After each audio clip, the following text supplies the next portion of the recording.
This happened in the summer of 2019, when I was staying at my friend Ava's family lake house for the 4th of July weekend.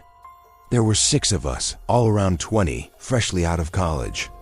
We wanted to celebrate with a little peace, away from the city.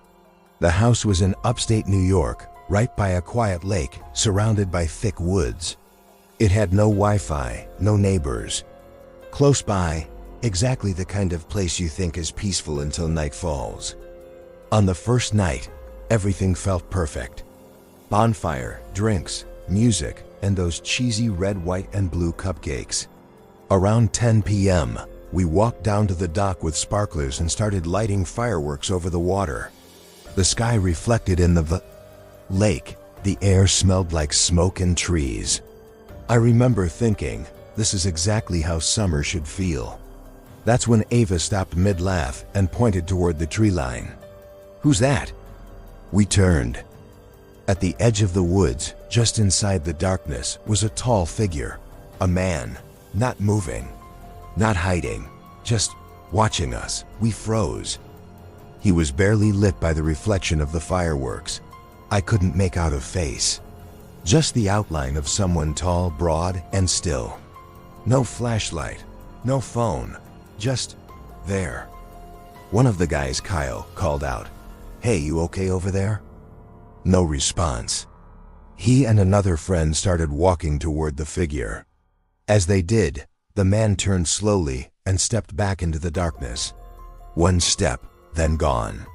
We stood there, waiting, but he never came back out. The guys searched for a bit but found nothing. No footprints, no rustling. It was like he vanished. We tried to shake it off. Probably just a hiker, someone said. But I didn't buy it. That wasn't how a lost person behaves. That night, while lying in bed in the upstairs room, I kept thinking I heard something. Light tapping on the side of the house. Like fingers against glass. The next morning, no one said much. I thought maybe I imagined it. But that third night, the 4th of July, was when it got worse.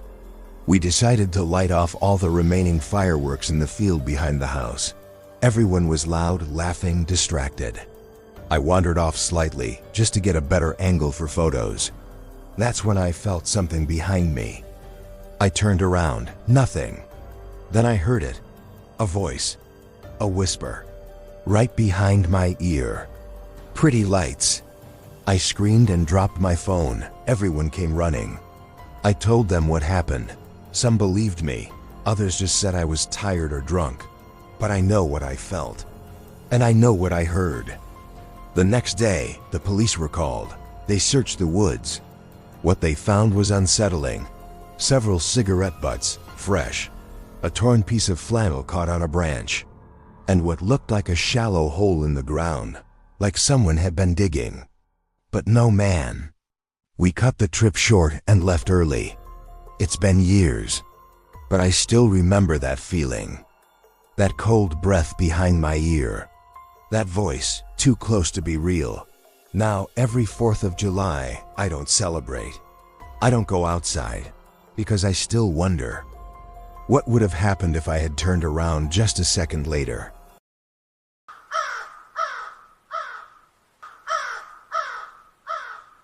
This happened in July of 2022. I was doing a solo road trip, one of those find-yourself things. I'd been driving through the Midwest for days, sleeping in my car, stopping at random diners, seeing the country. On the 4th of July, I ended up in a small town in Kansas. Couldn't even tell you the name now. Just miles of flatland and a single gas station off the highway. It was about 10 p.m. Fireworks were going off in the distance. Small and far away, the town must have been celebrating. I pulled into the gas station to fuel up and grab a soda. There was only one other customer inside, a man standing by the coolers. He was tall, thin, maybe in his late 40s, hair long and greasy, sticking to the sides of his face. His t-shirt was stained dark red down the front. At first, I thought maybe it was barbecue sauce, but it didn't look like that. I nodded politely. He didn't smile. Instead, he said, No one would hear you scream out here." I just stared at him. Not laughing, not joking, just standing there staring. Then he grabbed a bottle of water and walked toward the counter like nothing happened. I looked at the cashier, a teenage girl.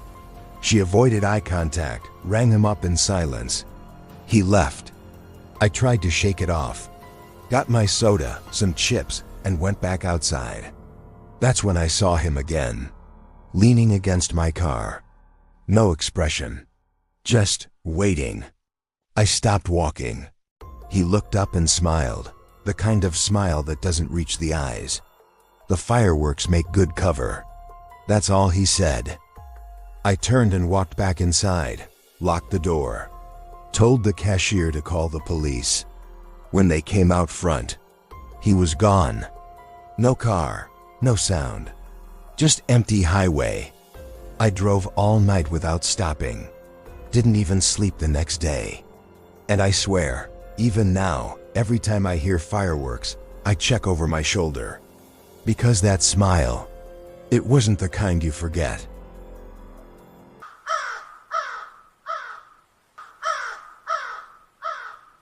It was the 4th of July, 2020 peak lockdown.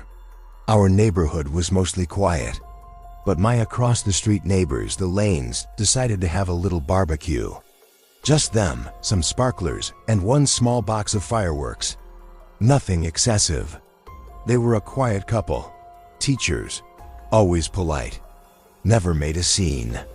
That evening, I watched from my porch with a beer in hand as they lit a few fireworks in their driveway. Their dog barked happily. Laughter, warmth, the smell of grilled meat. It was wholesome. Around 11 p.m., it all wound down. Everyone went inside. I went to bed. At exactly 2:23 a.m., I woke up coughing. The air smelled thick, acrid. I looked out the window. Flames. Their house was on fire. Not from the front, where the fireworks were, but from the back, near the basement. I ran outside. Others did too. They were standing on the lawn in pajamas, coughing, shocked. The fire department arrived within minutes. Got it under control. Everyone assumed it was a stray firework, but the investigation said otherwise. The fire had started near a basement window, from the outside. The fire chief said they found signs of accelerant. Someone had poured something flammable and lit it intentionally. The next morning, I checked my home security footage. At 1:47 a.m., my camera caught someone walking into the Lane's yard. Hooded, slow, calm, no flashlight. They walked behind the house and never came back out. My camera glitched for exactly 12 minutes. Then the flames started. The Lanes moved away 2 weeks later. Didn't say goodbye. To this day, no one knows who that person was or why they targeted that couple. And every year on the 4th, I keep my porch lights on. I check the backyard. I barely sleep. Because in the silence between the fireworks, I swear I still hear footsteps. If you've ever gone through something similar, or have a creepy story you'd like to share, leave it in the comments below. Who knows? Your story might be the next one featured on this channel. And if you enjoyed these stories, don't forget to like, subscribe, and hit the notification bell so you don't miss what's coming next. Stay safe out there. You never know who might be watching.